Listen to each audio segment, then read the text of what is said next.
Arsenal 3, Newcastle United 2. What a game that was. That that was a game with small margins there. Unbelievable performance from both Arsenal and Newcastle. And really, I have to give a bit of credit to Newcastle here. They actually did put in a very good performance against us. I know last season they beat us 3 times, and we only beat them once last season. So I know going into this, they may have had a bit of a mentality advantage. But at the end of the day, winning this game was important. At least for me, it was important, anyways. Not just for the sake of winning a match, but in a preseason, it's less about it's less about the trophies and the games themselves. It's more about the momentum. When you win games in preseason, you get a bit of momentum going forward. But that game did also show us some things that we were lacking.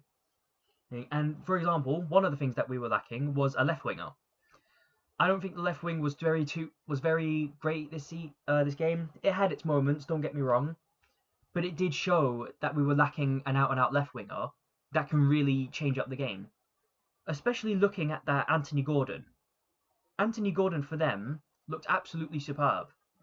But Trossard, on the other hand, whilst I wouldn't say he was bad, I think especially for the first half, he looked like he was really struggling to get past even one man. He couldn't beat anyone. But in the second half, I thought we had a really good performance.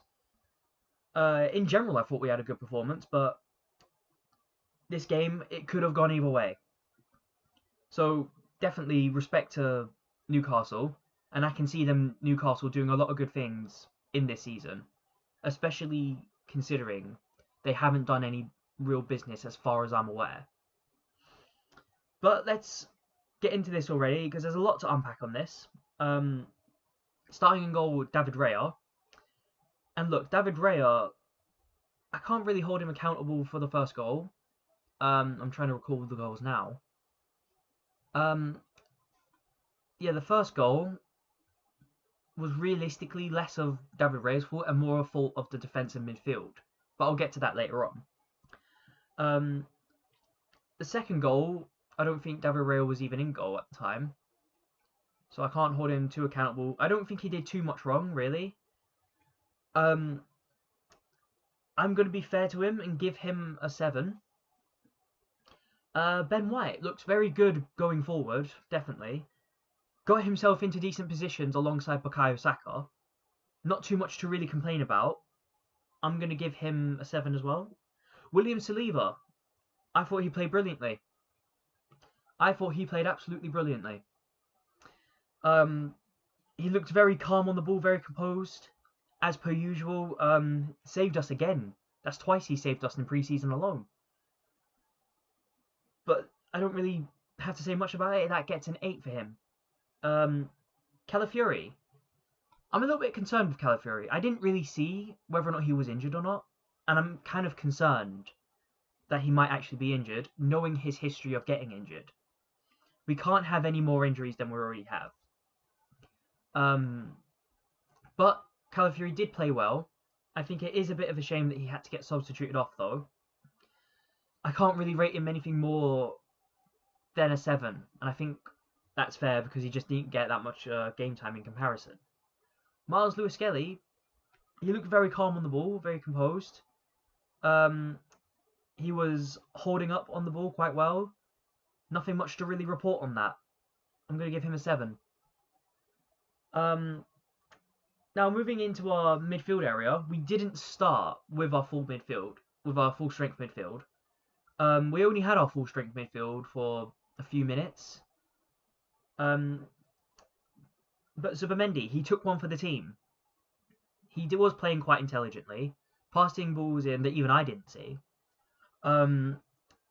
He took one for the team when we were 2-1 up, I believe. He didn't want them breaking, so he pulled one of the players down, earning a foul. It's fair play to him to just take that, and I don't think he was too bothered with getting the yellow card for that.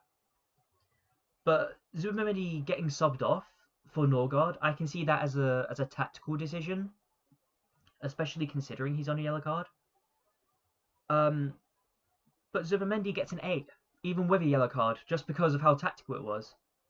Mikel Mourinho. A lot of people could argue that Mikel Mourinho was the man of the match. I'm not so sure, if I'm honest. And whilst yes, the goal that he scored was absolutely brilliant, even if it was a team goal, he was the one that won the ball, got it to Trossard. Trossard got it over to Kai Havertz. Kai Havertz flicks it to Mikel Mourinho. Mikel Mourinho slots it in the back of the net. And look, that is a brilliant goal, and he definitely gets points for that. He also did, to be 100% fair, he did seem quite comfortable on the ball. Occasionally, I got a bit worried with him, though. I'm not sure, do I give him the man of the match or not? Oh, maybe man of the match. He's my maybe man. But he's getting, I say, an 8.5.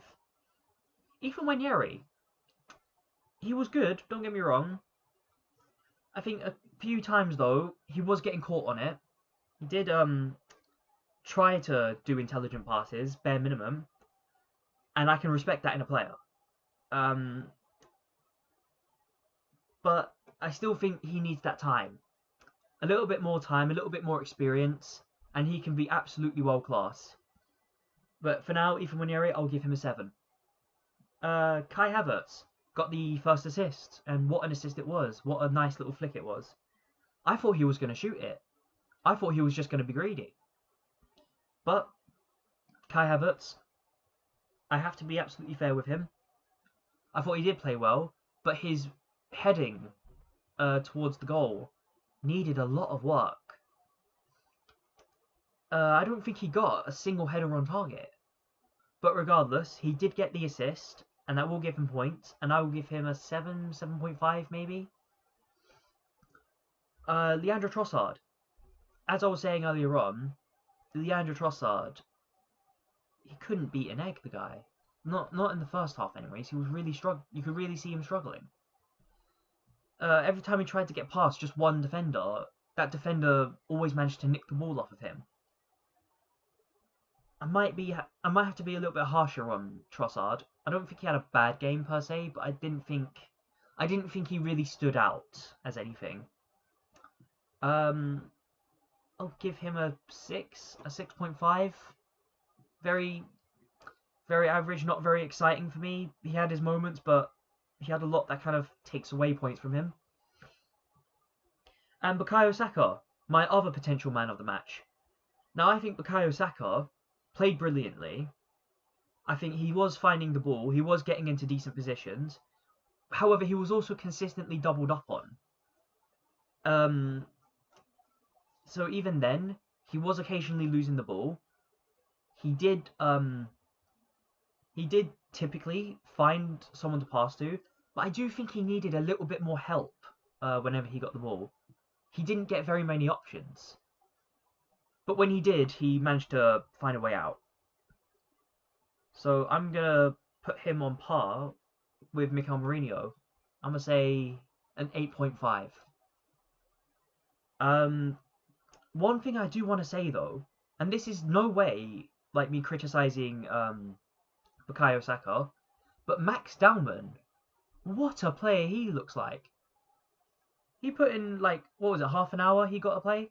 He put in an absolute masterclass. Broke through the Newcastle defence 3 times, at least to my memory anyways. Broke through 3 times, got 2 shots, both on target, both saved, but they were very good opportunities, and won a penalty on the 3rd one. If I rated substitutions, I would have given him a very high rating just for the time that he spent on the pitch. I absolutely think that Max Dowman outshined everyone. Anything else to say? Oh yes, referee. The referee, I didn't really think he had much to say about the game. Every decision he made, it was very kind of calm, practical. I don't really see any problems the referee had. I'll give him a 10. It didn't look like he was making a big hassle out of anything. And finally, Mikel Arteta. It's good to see Mikel Arteta giving the youngsters a little bit of game time. I was a little bit concerned, especially since when the substitutes come on, we were 2-2 at the time, and I was worried that Newcastle might find a way through. But the youngsters did seem quite composed on the ball. No real problems with me. Again, Max Dowman absolutely changed the game. Who was the one though that made Odegaard take the penalty? I'm not saying it was a horrible penalty, but when he stepped up, it did scare me a lot because I knew that Odegaard had a history of missing penalties. Now, hopefully that changes. With him scoring that penalty, hopefully that puts a little bit more confidence in him. Other than that, though, I didn't think Arteta really did anything wrong in that game. I'll give him a 9.5. But anyways, that's that over for now. 2 preseason games, 2 wins. Can't complain about any of that. And we move on now to, I believe, the Tottenham game is next. And hopefully we can have Victor Gyökeres ready for the Tottenham game. Yeah, it is Tottenham next. Hopefully we can have Gyökeres ready for that game. We definitely could have used someone like that in this Arsenal team now. But other than that, I'm very satisfied with what I saw. A few moments of weakness here and there that I did criticise on live. But other than that, there's not much else to really say. Other than we've got to go into this Tottenham game now. We've got to beat them lot. Absolutely, we have to beat them. That's not just a pre-season friendly. That is pride on the line. But that's my thoughts on it now. Let me know what you think down below. Like, share, and comment. And please do subscribe. It really does help out the channel. And I will be seeing you guys in the match preview for Tottenham Hotspur. Goodbye for now.